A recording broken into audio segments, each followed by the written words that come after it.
Menurutku 2021 adalah tahun dimana aku banyak banget belajar. Down, yeah. I've been feeling so down, yeah. Can you tell me why? I'm down, yeah. No friends of mine. Halo teman Saski, semoga kalian dalam keadaan sehat dan bahagia selalu ya. Gimana teman-teman, udah pada nonton belum video yang kemarin-kemarin? Gimana, ada yang masih dibingungin gak? Atau ada yang pengen ditanyain lebih lanjut? Boleh banget kalau ada yang bertanya, tinggal komen aja ya di bawah. Di video kali ini, aku bakal ngajakin teman-teman untuk recap what 2021 have taught me. Mulai dari pengalaman bisnis, personal, self-development, sampai unexpected experience. Di video kali ini, aku bakal nunjukin dan ngingetin ke teman-teman bahwa aku juga manusia, kamu juga manusia, semua teman-teman Saskia yang lainnya adalah manusia juga. We are all humans, and through the good and bad, we do feel emotion. And it's perfectly normal. Menurutku 2021 adalah tahun dimana aku banyak banget belajar. Maka dari itu di video kali ini aku mau ngajakin teman-teman untuk recap apa aja sih yang aku pelajarin di 2021. Gak pakai lama, yuk. Yang pertama, it's all aligned. Change your habits. Jadi, ketika kita bikin business plan di awal tahun, itu bukan tentang business plan kamu aja teman-teman, tapi mengenai juga personal plans-nya kita, mungkin health plans kita, self-development plans kita, relationship plans kita, dan lain-lain. Aku memulai tahun 2021 dengan putus hubungan. Memang sejak tahun lalu, aku mulai mengalami health problems, baik physically dan mentally. Maka dari itu, aku memutuskan untuk pergi ke dokter. Saat ke dokter, kata dokternya gini, Saskia, kalau pola hidup kamu masih kayak gini, di umur 30 tahun, kamu jomponya udah kayak umur 60 tahun. Takut nggak tuh? Takut dong. Kemudian, papaku juga bilang kayak gini, Saskia, poinnya seperti ini. Kalau sekarang kamu bersusah payah untuk gedein bisnis kamu, tapi kamu nggak peduli sama kesehatan kamu, nanti pas waktunya kamu bisa metik hasil kesuksesan kamu udah sakit dan nggak bisa nikmatin sama sekali. Itu benar-benar kena banget tuh buat aku. Jadi sejak saat itu aku memutuskan untuk merubah habit atau pola hidup aku. Aku itu males banget olahraga. Jadi aku mulai agendain buat olahraga. Aku hire PT dan aku bayar di depan. Biar apa? Biar sayang duitnya kalau aku nggak olahraga. Tapi tenang aja teman-teman, ada banyak cara lain. Mungkin cari temen atau beli baju olahraga duluan. Pokoknya gunakanlah segala cara biar teman-teman mau olahraga. Yang kedua, aku juga perbaiki pola makan aku. Tips buat aku di ngatur pola makan ini bisa banget teman-teman bikin jadwal seminggu ke depan, pagi, siang, malam, teman-teman tuh mau makan apa. Usahain ada sayur, ada buah, dan kalau bisa lauknya ganti-ganti. Ikan, ayam, seafood, dan lain-lain. Minum pun aku mulai substitusi, aku udah mulai ngurangin minum teh, minum kopi, aku mulai utamain untuk air putih.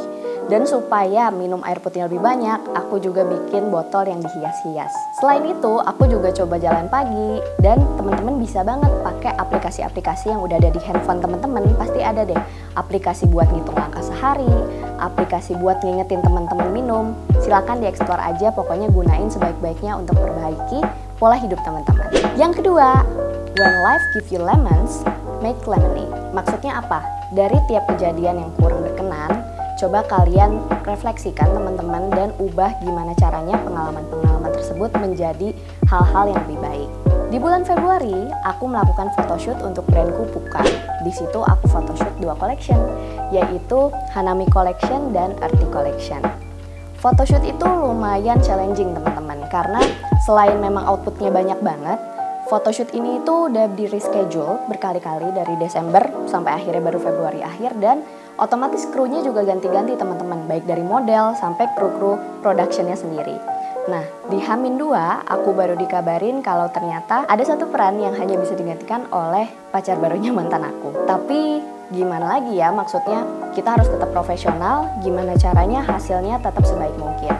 Akhirnya kita berusaha seprofesional mungkin dan hasilnya tetap memuaskan. Tapi teman-teman, seminggu kemudian aku dapat kabar bahwa ada sistem error dan semua hasil foto yang Earthy Collection hilang. Jadi, aku harus photoshoot ulang. Tapi ya sekali lagi, mau gimana lagi, kita harus jalanin. Akhirnya kita photoshoot ulang dan alhamdulillah hasilnya bahkan lebih memuaskan. Di bulan Mei akhir aku juga sempat ngalamin COVID. Gejalanya kurang lebih sama seperti orang-orang, pusing, anosmia, tapi sempat suatu malam sampai aku sesek dan dilarikan ke UGD. Dan waktu itu UGD-nya beda teman-teman, UGD-nya terpisah, isinya aku doang. Dan dokter aja kalau datang itu stetoskopnya panjang teman-teman, 1 meter, dia nggak akan berani ngedeketin teman-teman gitu. Waktu itu rasanya insecure ya, karena maksudnya gila kok segitu ditakutinnya gue sama orang-orang gitu ya. Tapi aku mentekel ketakutan itu dengan aku selfie aja teman-teman di UGD gitu. Dan selama aku sakit juga, selama aku isoman, kan kesepian banget ya teman-teman, makan harus sendiri, nggak boleh bersosial sama orang-orang secara langsung. Aku tackle dengan cara aku bikin foto dan video selama aku isoman. Dan selama isoman ini aku benar-benar manfaatin waktu itu untuk refleks kehadap diri aku sendiri. Dan di situ aku mulai notice lebih banyak tentang diri aku sendiri. Apa sih yang aku suka, apa yang aku gak suka, apa sih yang mau aku raih gitu. Jadi nanti teman-teman kalau ada yang isoman, tapi jangan sampai ya, gunakanlah waktu itu sebaik-baiknya untuk merefleksikan dan lebih kenal diri teman-teman sendiri. When life give you lemons, make lemonade. Yang ketiga, if you don't change anything, no difference will happen. Ada waktunya di hidup kita merasa ada hal-hal yang mulai harus dirubah gitu. Pada saat itu kantorku masih terletak di suatu pavilion di rumah nenekku di Bandung. Nah, aku menyadari bahwa karyawan udah mulai bertambah, barang ribuan keluar masuk tiap bulan, kapasitasnya udah gak cukup teman-teman. Selain gak produktif, ini juga bisa menghasilkan banyak kerugian buat perusahaan. Maka dari itu, aku mulai berpikir, aku harus nambahin nih, invest untuk bikin bisnis aku bisa grow. Makanya aku mulai pertimbangin untuk sewa kantor. Apa aja sih yang dipertimbangin plusnya nih dari sewa kantor? Tentunya yang pertama, gudang rapih. Kalau gudang rapih, stok opening rapih, otomatis lebih kecil kemungkinan ada barang-barang yang hilang dan berimpact ke keuangan kamu. Yang kedua, jadi punya lokasi buat ngonten. Ini teman-teman nih adalah lokasi di kantor aku juga gitu. Jadi punya tempat buat ngonten ini juga sebenarnya menghemat banget. Kalian mungkin nggak perlu ke cafe atau ke studio untuk photoshoot atau bikin konten. Yang ketiga adalah punya store. Nah kelebihannya enak banget teman-teman. Kalian bisa punya store yang langsung align sama gudang kalian. Jadi seolah-olah stoknya tuh all in, lengkap gitu. Yang keempat, bisa buat meeting atau bonding. Ini ngehemat lagi teman-teman, kalau meeting bisa langsung di kantor, dan kalau mau bikin bonding, makan-makan atau main games atau sharing itu bisa langsung di kantor.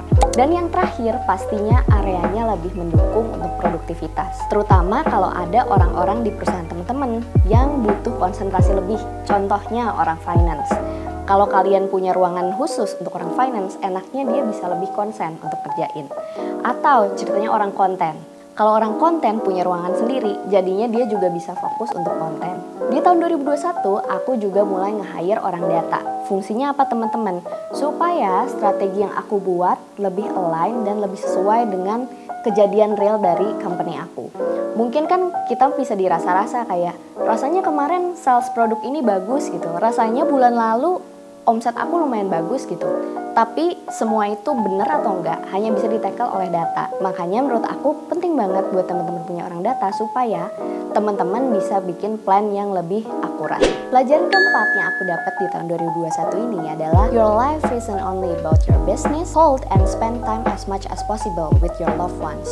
Before, you will never have time for them anymore. Di tahun 2021 ini aku kehilangan beberapa orang tersayangku, sahabat aku, nenekku, vendorku gitu. Dan aku yakin bukan aku doang, tapi teman-teman juga banyak yang merasa kehilangan, terutama pas peaknya Delta COVID kemarin. Bahkan gak sedikit dari kita yang juga mengalami COVID kan. Jadi aku sadar bahwa life is way more than that. Jadi aku mau ngingetin juga teman-teman untuk jangan lupa berbuat baik, karena kita gak akan tahu kapan batasnya kita diperbolehkan untuk berbuat baik. Dan jangan lupa juga untuk spend time dengan orang-orang tersayang kalian. Karena you will never know how much they worth until you cannot do it anymore. Pelajaran terakhir di tahun 2021 adalah surround yourself with the best people. Tuhan, teman-teman kamu, keluarga kamu, partner bisnis kamu, pacar kamu, sedikit banyak tanpa disadari affects how you go on through life gitu. Kamu butuh orang yang support kamu, tapi juga yang berani mengkritik kamu, mengajak kamu untuk lepas dari kegiatan sementara, dan juga yang terakhir pasti kamu juga butuh orang yang memotivasi kamu untuk menjadi lebih baik. Keempat orang ini dibutuhkan di hidup kamu agar kamu bisa balance. Dan ada juga quotes yang berkata, being an entrepreneur is a very lonely journey. Maka dari itu, teman-teman jangan lupa untuk cari teman seperjuangan. Aku sendiri join sebuah community namanya Stellar Woman. Di sini waktu itu kita diseleksi dari 1000 orang menjadi 300 orang. Kita diikutkan webinar tiap hari Selasa dan tiap hari Kamis kita mentoring. Mentoringnya ini berisi 10 orang dan dimentorin oleh orang-orang paling jago di industrinya. Waktu itu aku sendiri dapat mentor yang centang biru.